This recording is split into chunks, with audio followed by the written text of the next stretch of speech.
Chapter 6. The Clearing. The cold woke Izzy the way danger often did, quietly, with teeth. She surfaced from sleep with a sharp inhale, fingers curling into her bedroll as if it might fight the mountain for warmth.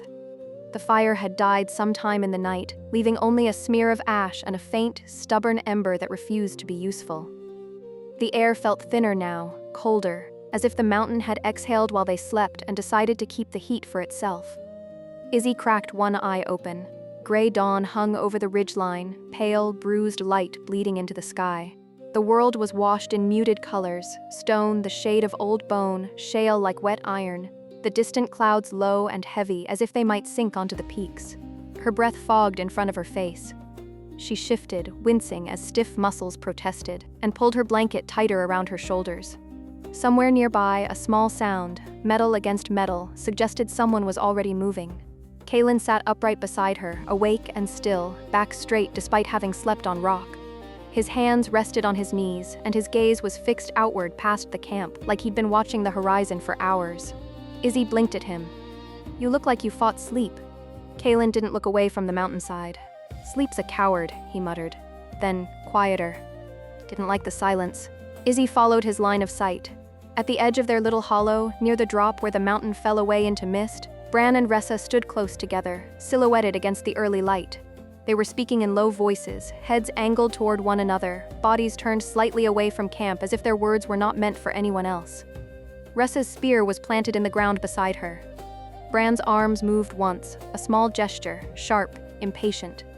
Ressa responded with something softer, her shoulders lifting as if she was trying to soothe the temper he carried like a second weapon. Izzy watched a moment longer, then pushed herself upright with a groan. "Fire's dead," she muttered. Kaylin grunted. "Let's move." Her gaze drifted to the other side of camp. Sirius lay on his side, still asleep, or as close as he ever came. Cloak pulled around him, hair fallen loose across his forehead. Behind him, perched like a shadow at his back, Priscilla sat upright even in rest, her knees drawn up, arms loosely wrapped around them. She wasn't truly sleeping. Her eyes were half-lidded, watchful, as if she'd taken the night shift without announcing it. A guardian in a dancer's clothes. When Izzy's eyes met hers, Priscilla blinked slowly and gave a tiny, almost smug tilt of her head, as if to say, "I see everything." Izzy swallowed a groan and looked away. Varn and Tella were still bundled in their bedrolls near the rock shelter, breath steaming softly. Tella's face was turned toward the cliff as if she didn't trust herself to sleep with her back to the drop. Varn was curled tight like a child, hands tucked under his chin. Kaylin shifted, finally turning his head toward Izzy. He jerked his chin once, subtle toward Sirius. A silent order. "Get him up." Izzy opened her mouth to protest. Then remembered Kaylin was, unfortunately, right. If Sirius stayed asleep too long, it only gave the mountain more time to decide it hated them. So Izzy rose, shivering, and crossed the small space to Sirius. She crouched beside him and nudged his shoulder. "Sirius," she murmured. "Up." His eyes opened almost instantly. No groggy confusion, no slow waking. Just awareness snapping into place like a blade sliding free. He looked at her, then past her to the camp, taking it in with one scan. His gaze paused on Priscilla behind him. She gave a small nod. And then he sat up, rolling his shoulder once as if checking a joint. "How long?" he asked quietly. "Dawn," Izzy said, rubbing her arms. "And the fire betrayed us." Sirius rose without a word, pulled his cloak tight, and moved toward the other two sleepers. He didn't kick, didn't throw boots. He simply crouched, placed a hand briefly on Varn's shoulder, then Tella's. "Up," he said, voice calm but leaving no room for negotiation. Varn jolted awake like he'd been struck. What? Is something?" "No," Sirius said. "Not yet." Tella sat up slower, eyes hollow with fatigue, then nodded and began gathering her things with the resignation of someone who knew she had to keep moving or freeze. Camp came apart quickly after that. Bedrolls were rolled tight, packs cinched, gear checked and rechecked. Kaylin coaxed the dead fire back into life just long enough to warm hands and brew a bitter little pot of something that counted as morning drink. Priscilla moved through the motions quietly, efficient as ever, tail tucked close, eyes alert. Ressa and Bran returned as the last of the camp was being packed, their quiet conversation ending the moment they stepped back into the group. Ressa's smile reappeared like a mask she slid on with ease. Bran looked as grim as ever, eyes shadowed, jaw tight. No one asked what they'd been talking about. No one offered their own secrets in return. And then they started climbing again. The second day's ascent pulled them away from the shallow shelter of their first camp and into harsher terrain. The trail narrowed into broken ledges and switchbacks cut into raw stone. Loose shale slid underfoot, skittering down into fog. The air grew colder with each step, and the wind began to bite hard enough to sting. Threshold vanished completely behind the ridge. Ahead was only rock, cloud, and the long climb toward whatever waited above, runes, moonlight, and the unseen hands that were already moving somewhere on the mountain, just out of sight. They tightened their line and pressed on. By mid-morning, the path was even less a trail and more a suggestion. An old scar of footfall and erosion cut into stone. Switchbacks tightened into sharp turns. The shale under their boots shifted constantly. Small avalanches of loose rock skittering down into nothingness every time someone misjudged a step. In places, the ledge narrowed so much that shoulders brushed stone on one side and open air yawned on the other. The wind was hard. It snatched at cloaks and tugged at packs like it wanted to peel them off the mountain and fling them back down. It carried grit that stung the eyes. And it made every spoken word feel like it had to fight to be heard. Yet for all the danger underfoot, there was something missing. No birds. No distant cries. No rust of something moving through the scrub. No wildlife at all. Just goats. They stood on impossible ledges above the party, shaggy, unbothered creatures with flat, judging stares. One watched them climb with such disdain that Izzy nearly apologized for existing. Another chewed something that looked like it had no business being edible, horned head tilted as if considering whether the group would be more interesting as a tragedy. Izzy pointed up at one. "Do you think they're spying on us?" Varn squinted. "Spying? They're everywhere," Izzy said. Too calm, too smug. "That and looks like it knows my secrets." Kaelin huffed a laugh, breath clouding in the cold. "If a goat knows your secrets, Izzy, the goat is going to need therapy." Tella, who was pale again and clinging to the safe side of the ledge like it might suddenly disappear, muttered, "I'd rather be attacked by wolves than judged by livestock." Ressa chuckled and adjusted her spear strap. "Trust me," she said. "Wolves don't judge. They just eat you." "That's honestly preferable," Tella replied, dead serious. Ressa only smiled. Varn stepped carefully around a patch of gravel and tried to smile. "Maybe it's quiet because the goats chased everything else away." Izzy snorted. "Yes. Fear the mountain goats, apex predators of prophecy." Ressa leaned in slightly, lowering her voice like she was sharing forbidden lore. "I have heard they'll headbutt you off a cliff if you look at them wrong." Kaelin glanced up at the nearest goat. "I'll headbutt it back." Izzy shot him a look. "You would absolutely get into a fight with a goat." Kaelin shrugged. "If it starts, I'll finish it." Priscilla, moving with quiet, sure-footed grace, let out a small sound that might have been a laugh. "Goat?" "Rude," she offered, as if she'd been personally offended by their attitude. Ressa's eyes lit up. "She talks?" Priscilla's gaze slid to her, unimpressed. "Sometimes." Izzy grinned. "Don't encourage her. She'll get too powerful." Even Sirius, walking near the back with that steady, watchful silence, offered a dry murmur when a goat crossed the trail in front of them with all the entitlement of royalty. "They're braver than most men," he said. Izzy arched a brow. "Is that your official statement as a stoic mountain expert?" Sirius didn't look at her, but his mouth twitched faintly. "It's my official statement as someone who's met most men." Kaelin barked a laugh. Varn's smile widened, relieved at the sound of it. Ressa kept the chatter going as if noise alone could ward off the sense of being watched. She told a story about a climber in Threshold who'd tried to impress a lover by bringing them up to the viewing platform, only to panic, vomit over the railing, and propose anyway. Tella groaned in horror. Izzy insisted that was romantic in a tragic way. Kaelin argued it was just tragic. Priscilla, after listening for a long moment, offered one quiet verdict. "Gross." Varn nearly choked laughing. They climbed on. Higher still, the air began to change. Not colder, though it did grow colder, but heavier, like the mountain was slowly thickening the space around their lungs. Breathing took more effort. Each inhale felt shallower. The wind didn't bite now. It pressed, dense and damp, as if it carried something unseen along with it. The light dimmed strangely too. The sun was still up, still bleeding pale gold through thin cloud, but the mountain's shadow deepened, stretching longer across the slope. The stone under their boots darkened in patches, not with moisture but with something that looked almost like old soot. Sirius's gaze sharpened, scanning ahead more often. Kaylin stopped cracking jokes quite as easily. Even Ressa's chatter thinned, her words turning more practical, warnings about loose rock, reminders to keep rope ready. Tella whispered, "Does it feel wrong to anyone else?" Izzy swallowed, forcing her grin back onto her face like armor. "It feels like the mountain wants to cough us out." Varn's voice came quieter now, uncertainty threading through it.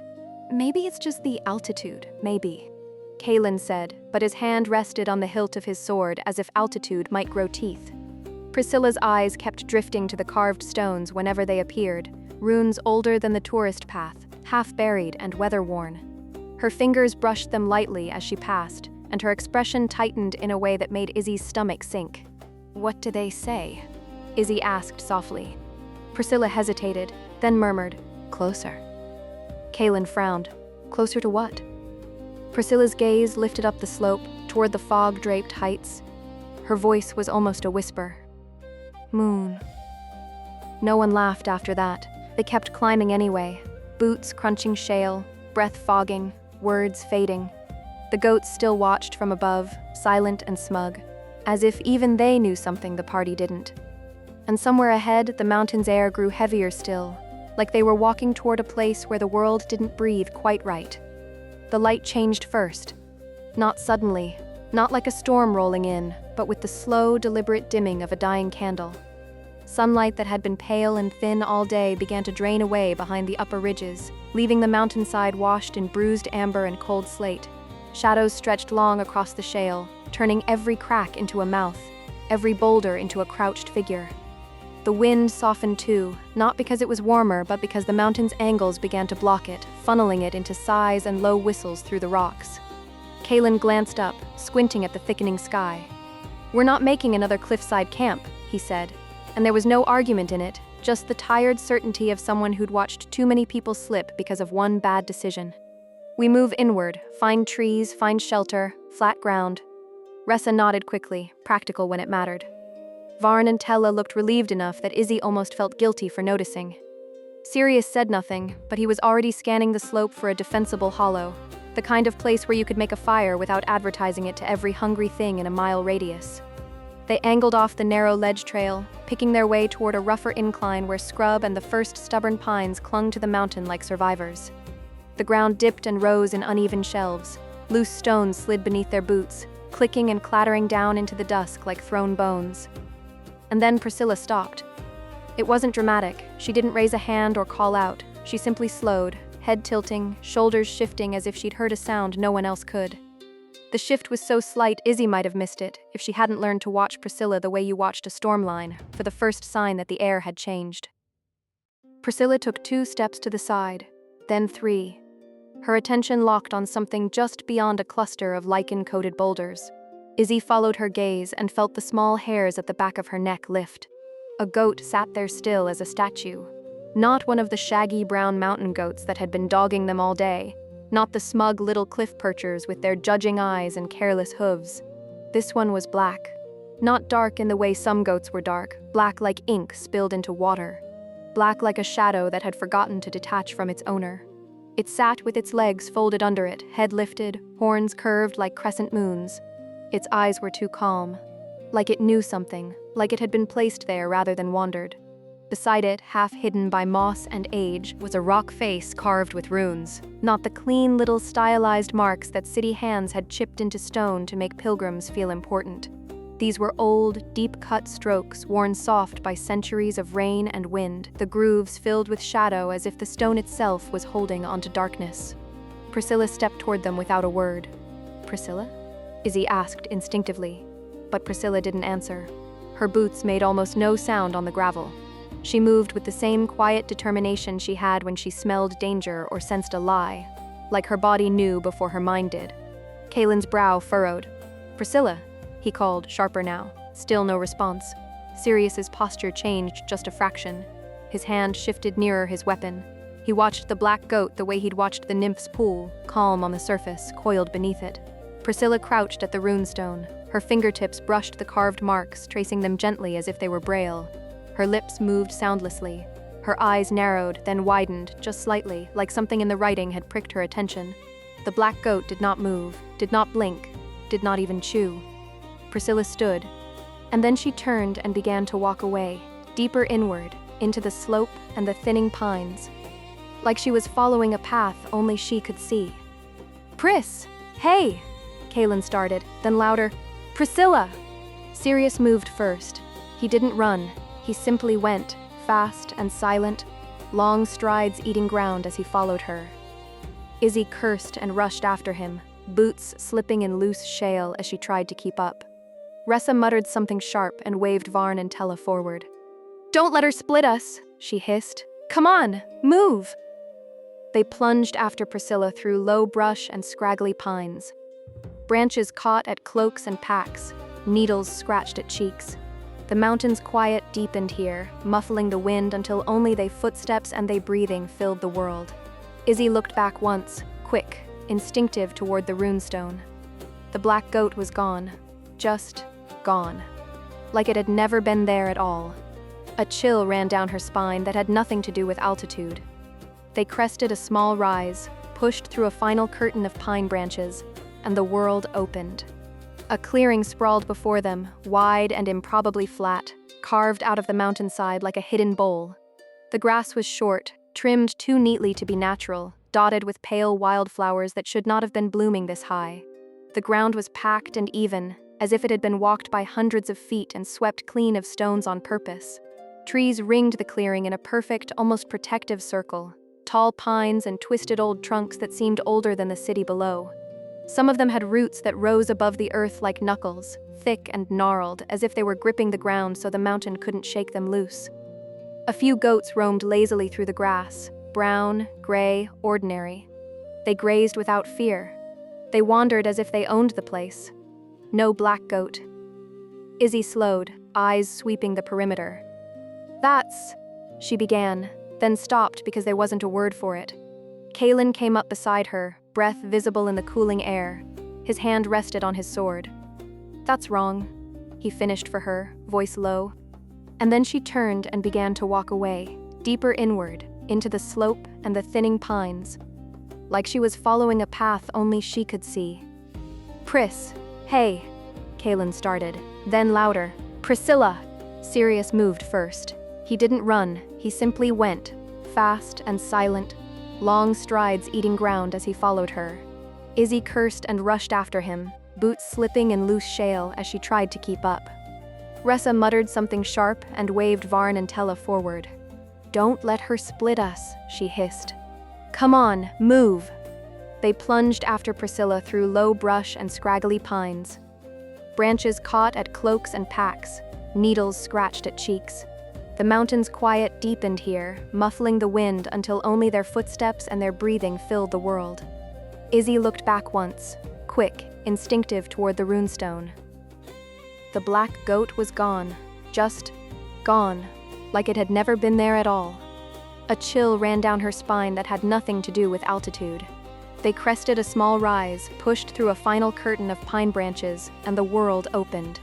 A clearing sprawled before them, wide and improbably flat, carved out of the mountainside like a hidden bowl.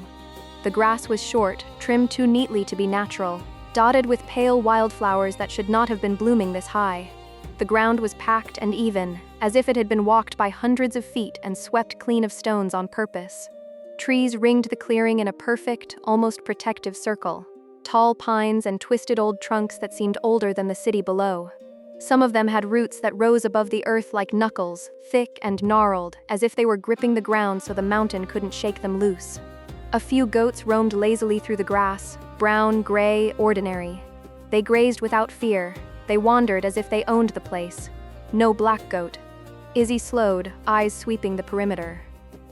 "That's," she began, then stopped because there wasn't a word for it. Kaylin came up beside her, breath visible in the cooling air. His hand rested on his sword. "This is wrong," he finished for her, voice low. Ressa stared in open disbelief, turning slowly as if she expected the trees to move when she wasn't watching. "There's no way this is natural," she murmured. Tella hugged herself, face pale. "It looks kept. Like a yard." Varn's excitement tried to surface and got tangled in fear. But why would anyone... Izzy's gaze snagged on the far cliffside and her stomach tightened hard.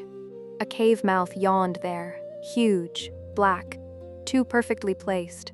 It wasn't a jagged hole in rock. It was an entrance, framed by stone that had been shaped and worn, as if hands had made it.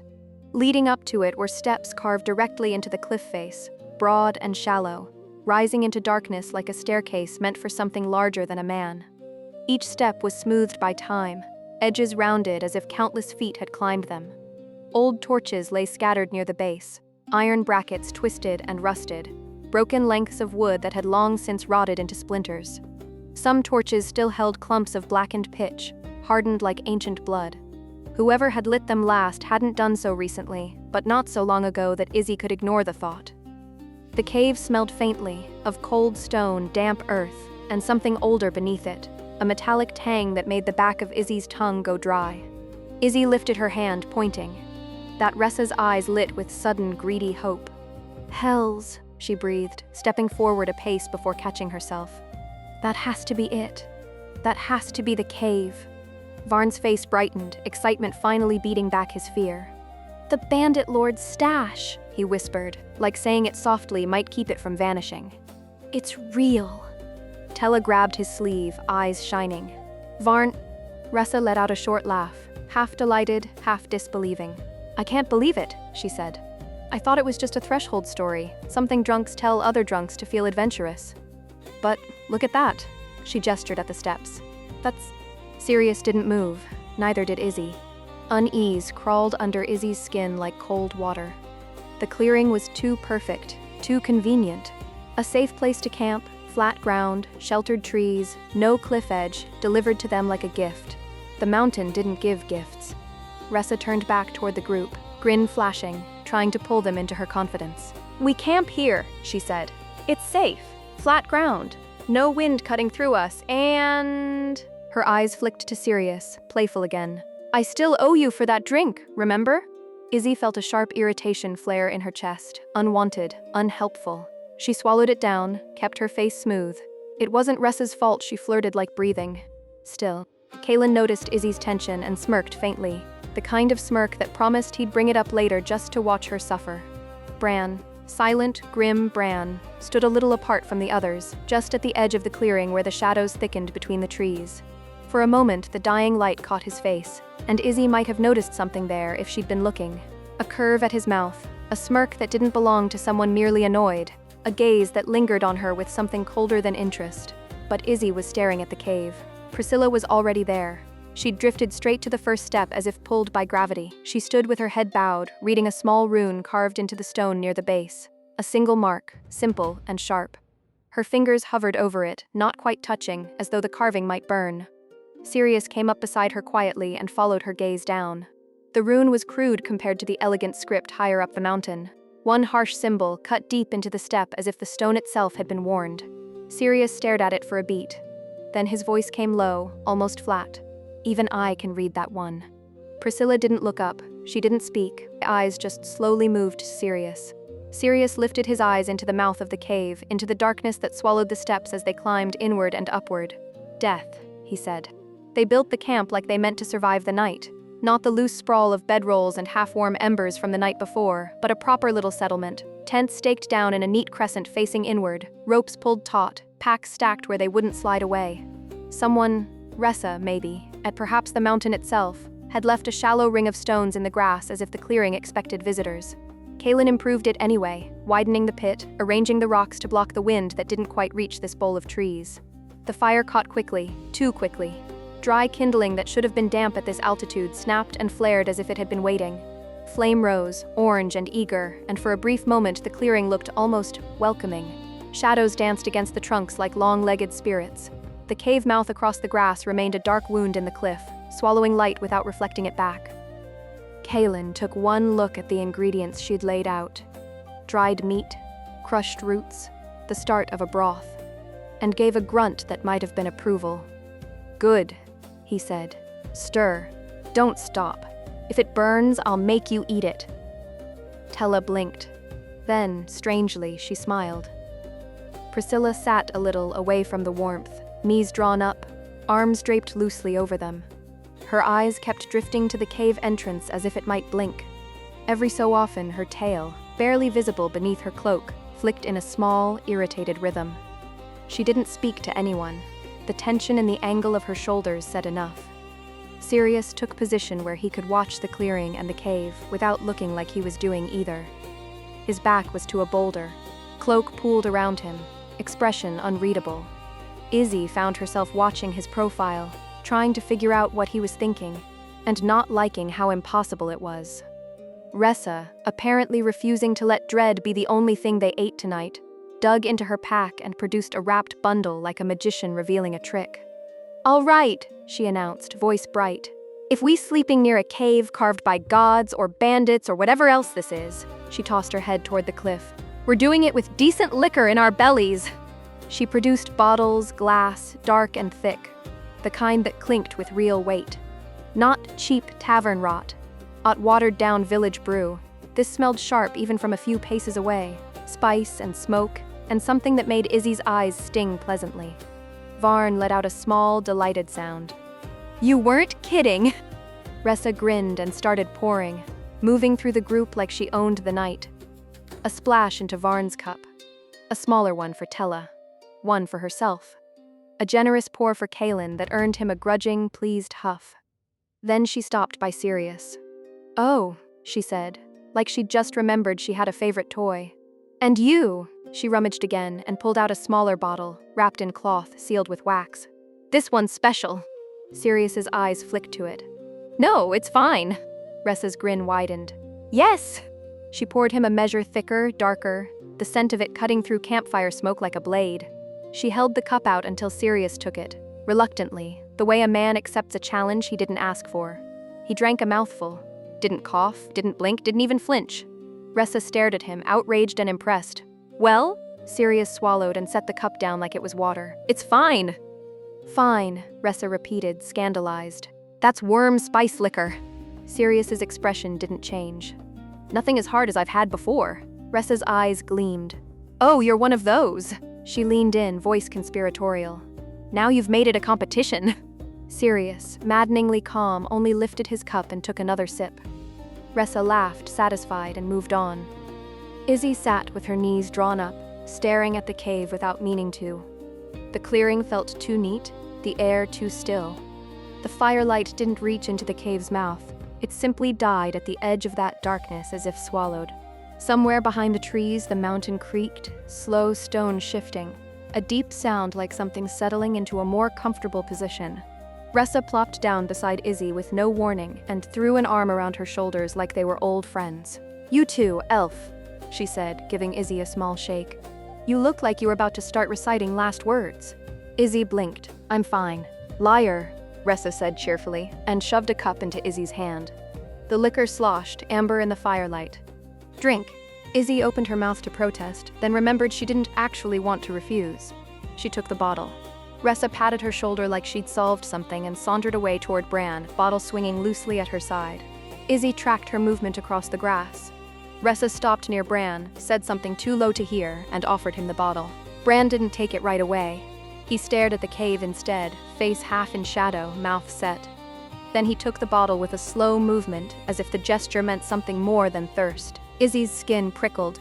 She turned away and crouched by Kaelin near the fire pit, taking a sip of the drink Ressa had forced into her hand. It burned hot down her throat, warming her chest in a way that almost felt like courage. Kaelin glanced up at her over the simmering pot. "You good, Iz?" Izzy swallowed, exhaling. "This place is wrong." Kaelin didn't argue. He stirred the pot slowly, eyes flicking toward the cave, then the ring of trees. "It's too clean," he agreed. "Too convenient." Izzy leaned closer, lowering her voice. "And no sign of Celine's hounds." Kaelin's spoon paused mid-stir. "Maybe that's a blessing. Or maybe it's worse," Izzy murmured. "Maybe they're already ahead. Maybe they went through the cave and climbed past all of this." Kaelin's jaw tightened. If they did, they still can't finish whatever they're doing without the full moon. He gave her a sideways look, trying for reassurance. That's what the runes said. What Dirith's clues said. Moon meets Earth. No moon, no path, just like Weimar. Izzy stared into the fire, watching the flames lick and curl. Yeah, you're probably right, Kaelin grunted, annoyed at the thought. Then, because he was Kaelin, he snorted and added, or unless the mountain finally did us a favor and they slipped off a cliff, that'd solve it. Izzy huffed out a laugh, small, dark. Now that would be too convenient. And practical, Kaelin corrected, spoon stirring again. We keep our guard up. We don't go into a creepy death cave at dusk just because it's sitting there like a fat coin purse. Izzy's gaze flicked to Priscilla across the camp. She was still watching the cave, face calm but eyes sharp, like she was listening for something inside it. Sirius sat a little behind them now, cup in hand, drinking slowly. He drank like he was trying to drown something quieter than sorrow, something old. Ressa's laughter drifted across the clearing, bright, too loud, trying to fill the spaces where fear wanted to live. Izzy took another sip, the liquor warming her belly, and let Kaelin's steady presence anchor her. But her eyes kept sliding back to the cave's mouth, dark and waiting, like it knew they were here, like it expected them. Sirius appeared at the edge of the firelight like he'd stepped out of the darkness rather than walked through the clearing. No announcement, no hesitation, just that quiet presence that always made it feel like he'd been listening long before anyone noticed he was there. He stopped beside Kaelin and Izzy, eyes flicking once toward the cave mouth, then back to them. I'm going to check it, he said. Kaelin's spoon stilled mid-stir. Izzy's grip tightened around her cup. The cave? Izzy asked, though she already knew the answer. Sirius nodded. I'll go in, far enough to learn its shape. See if it connects to anything higher. If it's a shortcut, we should know. His tone stayed flat, practical. And if Celine's people went through it, we should know that too. Kaelin grunted, displeased but not surprised. You're taking who? Sirius's gaze slid toward Varn, who was hovering near Tella with a bowl in his hands, trying to look brave and failing charmingly. Varn, Sirius said. He wants the cave. He can point out what he recognizes from his bandit story. Izzy frowned. That's... She hesitated, the words catching. Dangerous. Stupid. You just healed. None of those words landing the way she wanted. Sirius continued, as if smoothing the argument before it formed. We've got a night or two before the full moon, enough time to scout without rushing. His eyes held Izzy's for a moment. If there's something waiting in there, I'd rather meet it on our terms. Kaelin exhaled hard through his nose. And if you don't come back? Sirius's expression didn't shift. Then you'll know not to follow. Izzy's stomach tightened at that, even as she recognized it for what it was. Sirius being serious, cold logic hiding softer things he refused to show. Kaelin looked like he wanted to argue, but the clearing was too quiet and the cave too present to pretend this didn't matter. Finally, he muttered. Fine, but don't go too deep. You come back before full dark settles. Sirius gave a small nod, as close to agreement as he ever came. Izzy swallowed, then forced her voice lighter than she felt. If you find treasure, bring me something pretty. Sirius's eyes narrowed faintly. I'll bring you a rock. It'll match your personality. Izzy blinked, offended, and then she laughed to spite herself. Oh, so you do have a sense of humor. I'm traveling with you, he said simply, like that explained everything. Kaelin huffed, half amused, half annoyed. Gods help us. That was when Ressa drifted closer, drawn by the low voices like a moth to the fire. She didn't ask permission to join the conversation. She never did. She just appeared with a cup in hand and that bright, fearless grin. What's this? She asked. Secret plotting? Sirius didn't answer. Kaelin did, because Kaelin couldn't help himself. He's going into the cave. Ressa's eyes widened, then sparked. Oh, she breathed. Now that's fun. It's not fun, Izzy whispered to no one. Ressa ignored her, turning to Sirius. You taking anyone? Varn, Sirius answered, glancing toward the lanky crossbowman. Ressa immediately looked past Sirius to where Bran sat in the shadows, bottle in hand, watching the cave like it owed him something. She jerked her chin toward him. Bran should go too. Kaelin stiffened. Izzy's brows drew together. Sirius didn't even blink. If he wants to, sure. Ressa's grin sharpened, pleased that Sirius hadn't refused. She strode over to Bran and said something too low for the others to hear. Bran's posture shifted, subtle and quick. A nod, then he rose. They gathered quickly, Sirius tightening his cloak, checking his blades. Varn scrambling to sling his crossbow and muttering a nervous, I'm ready, as if say it enough times would make it true. Bran moving with heavy, silent certainty, axe settling against his shoulder like an extension of his spine. Before Sirius turned away, Izzy caught his sleeve. Just fingers brushing cloth. A small thing that meant more than it should have. Don't be stupid, she murmured. Sirius's gaze dropped to her hand, then back to her eyes. That's your job, he said, and for a heartbeat his expression softened, just slightly, before it smoothed back into stone. Then he stepped away. The three of them crossed the clearing and climbed the first carved steps into the cave's mouth. The darkness swallowed them one by one, until only the last hint of their shapes vanished into shadow. The clearing felt emptier immediately. Kalen stared at the cave entrance a moment longer, then shook his head as if trying to shake off worry. I'm getting some rest, he muttered. Someone wake me when the half-elf comes back alive. He disappeared into one of the tents with a grunt, rolling his shoulders like he'd already decided sleep was the only way to keep from pacing. Priscilla drifted over and perched herself outside Kalen's tent entrance, quiet, watchful, knees drawn up, chin resting on her hands. A sentinel in dancer's clothes. Izzy returned to the fire, cup still warm in her hand and unease still cold in her bones. Ressa and Tella sat opposite her, the flames between them crackling.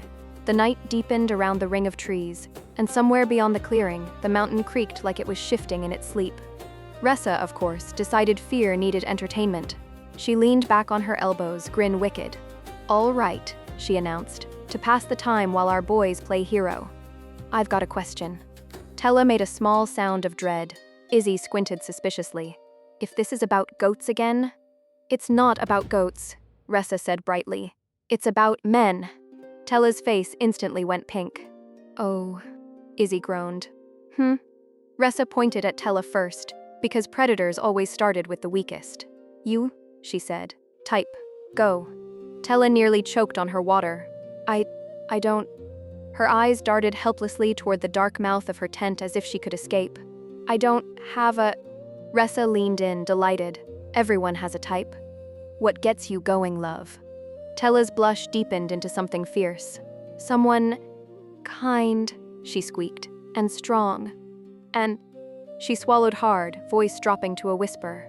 Someone who doesn't look like they want to kill me. Izzy's brows lifted. Bold choice on a mountain full of killers. Tella looked like she might dissolve into embarrassment. I just mean... Ressa waved her off, laughing. Sweet, adorable, you want a baker. I want someone who won't die on me, Tella said, mortified. Izzy's laugh came out sharper than she meant it to.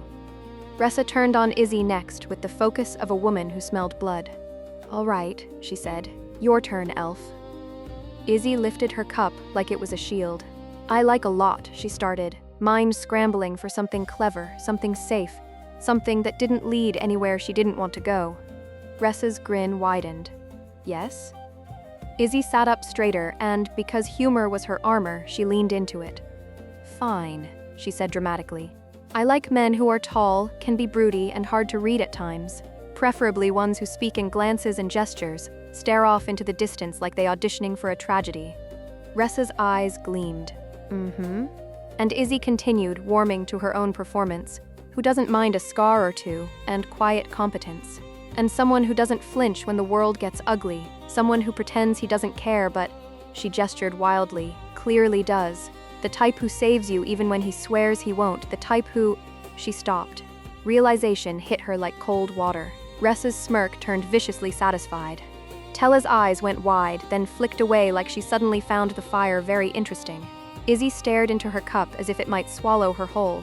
That was... She began, then faltered. Look, I'm rambling now. Ressa propped her chin on her hand. Sure you were. Izzy's cheeks started to burn. I was describing... She fumbled. A stereotype with gray eyes and a rum problem? Ressa asked sweetly. Izzy's mouth snapped shut. Ressa leaned closer, voice lowering like a confession.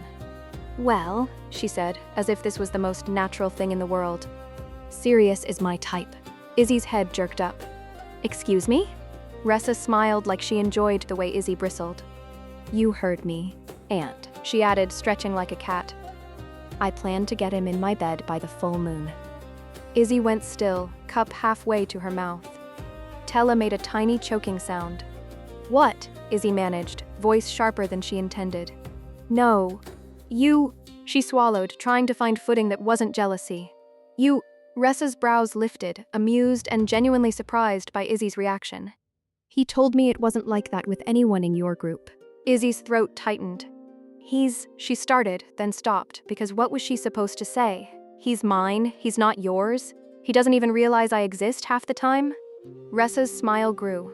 "Which is good," she said lightly. "Means I'm not stepping on toes, unless there are toes to step on." Izzy's hands clenched around her cup. "You're," she hissed, then forced herself to breathe. "You," Ressa shrugged, entirely unbothered. "I don't mind competition." Her eyes glittered in the firelight. "In fact, I enjoy it. Makes it more interesting." Izzy stared at her, heat rising in her chest, anger, embarrassment, something sharp and possessive she hadn't given herself permission to feel. And Ressa continued, "You look fine yourself, maybe we can all share each other." And across the clearing, the cave mouth sat black and patient, swallowing sound and light, while 3 silhouettes climbed deeper into it, one of them carrying secrets heavy enough to crush a heart if they ever surfaced. Izzy held Ressa's stare for a heartbeat too long. Firelight made everything feel sharper. Words, looks, the way jealousy could curl its fingers around your ribs and squeeze without ever announcing itself. She wanted to say something clever, something cutting, something that would make Ressa blink first. Instead, she stood so quickly her cup sloshed. "Right?" Izzy said, voice too bright. "Well, enjoy your chase." Ressa's grin widened like she'd won something. "Oh, I will."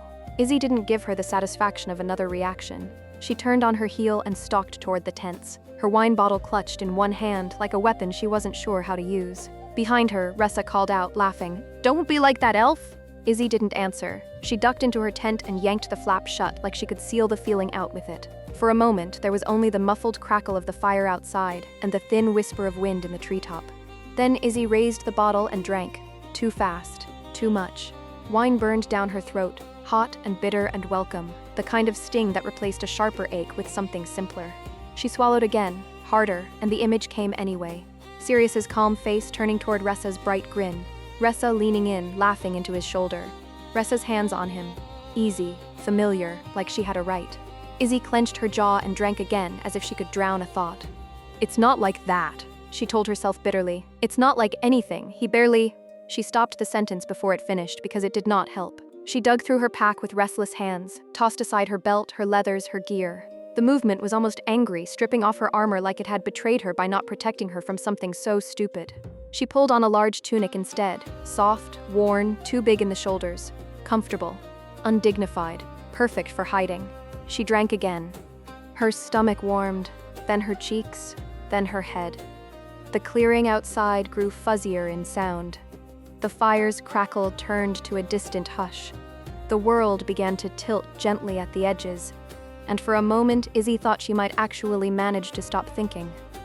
A small shadow fell across the tent flap. Then the drape lifted. Tella's face appeared hesitant, pale in the dim, eyes darting like a frightened deer. She whispered. "Izzy, can I—" She swallowed, voice smaller. "Can I sit with you, just until Varn gets back? I don't like it out there." Izzy blinked at her, processing slowly through the haze of wine. Then she made room with an exaggerated flourish, as if she were welcoming a queen into a palace rather than a nervous girl into a cramped tent. "Come in," she said, words thick around the edges. "Welcome to the no-fun tent." As if summoned by the phrase, Ressa's voice drifted from outside, loud and delighted. "Oi! You two hiding in there? Come back and drink with me." "Gods, you're no fun." Izzy shouted back without thinking. "I'm fun what I want to be." Ressa laughed. "That's a lie." Tella let out a small giggle as she crawled in, clutching her blanket like a shield. Izzy shoved the flap down again and leaned back on her bedroll, taking another pull from the bottle. Tella stared at it, then at Izzy's flushed cheeks. "You're, drinking a lot." Izzy waved her hand vaguely. "I'm drinking exactly enough." Tella's lips twitched. "Is enough the whole bottle?" Izzy squinted at her like she was offended by the accusation, then promptly took another sip. "Maybe."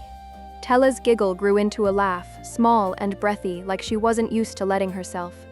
She curled up beside Izzy, shoulders relaxing for the first time that day. For a while, they just listened to distant voices from the fire, the crack of wood, the mountain's slow creaks like it was shifting in its sleep. Then Tella, emboldened by the privacy and Izzy's wine-fueled warmth, whispered, "Ressa's, a lot." Izzy snorted. "She's a storm wearing boots." Tella smiled, then turned pink as if she'd remembered she was allowed to have opinions. She asked about types, she admitted, mortified all over again. "I hated that." Izzy's eyes narrowed theatrically. "She loves stirring people. Seems to be her favorite sport." Tella tucked her chin into her knees. "She's not wrong, though. About the chase thing," Izzy made a face. "She can chase a goat off a cliff for all I care." Tella laughed, actually laughed, then slapped a hand over her mouth, eyes wide like she couldn't believe the sound came from her. Izzy grinned at her, sloppy and affectionate. "There it is," she declared. "See? You're alive." Tella's cheeks warmed. "I'm just scared." "I know," Izzy said, softer now, and she didn't mean end of the mountain. "You need to learn how to dress it up better." Tella hesitated, then asked, voice small, "Do you have someone, like, back home?" Izzy stared at the tent ceiling like the answer might be written there. Then she scoffed, trying to make it a joke again. "I have a dagger. It's loyal." Tella smiled. "That's not what I meant." Izzy's grip tightened around the bottle. "No," she said too quickly. "Not really, I just..." She waved her hand vaguely, as if romance was something she could flick away. "I flirt. It's a skill." Tella's eyes glimmered with shy curiosity. "And does it ever work?" Izzy let out a bitter laugh that she tried to smother into something lighter. "Sometimes," she said. "Just not when it matters." Tella tilted her head. "You mean, like with..." Izzy immediately cut her off by pointing accusingly. "Don't you dare finish that sentence." Tella's mouth snapped shut, then she burst into giggles again, shoulders shaking. "I wasn't going to say..." "Yes, you were." "No, I wasn't." "Yes, you..." Izzy tried to sit up, failed, collapsed back down laughing too, the wine making everything looser, easier, ridiculous. Outside, Ressa's voice drifted again, taunting and amused. "You're missing the best part!" "I'm going to tell embarrassing stories next," Izzy shouted back, half laughing. "Tell them to the goats!" Ressa cackled. "Cowards!" Inside the tent, Izzy and Tella giggled like teenagers hiding from the world. They whispered about boys and bad decisions and how Varn looked like he'd apologize to a rock if he bumped into it. Tella defended him fiercely, blushing as she did, and Izzy teased her gently, never cruel, only fond. "And Ressa?" Izzy slurred at one point, waving the bottle like she was making a toast.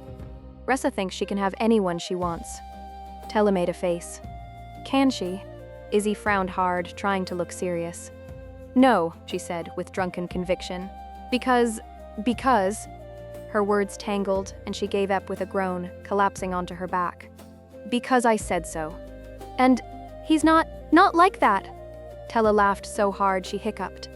Izzy tried to laugh too, then the wine finally caught up to her.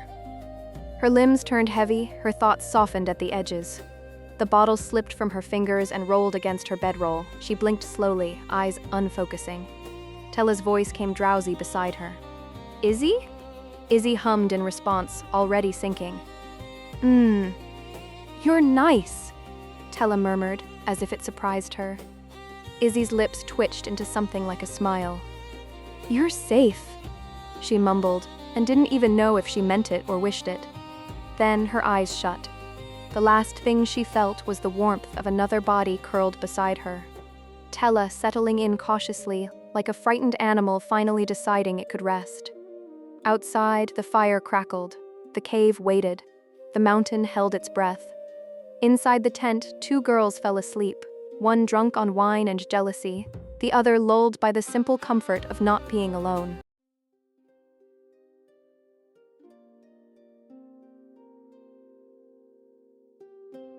Thank you for listening. Please like, comment, and subscribe. More chapters are on the way.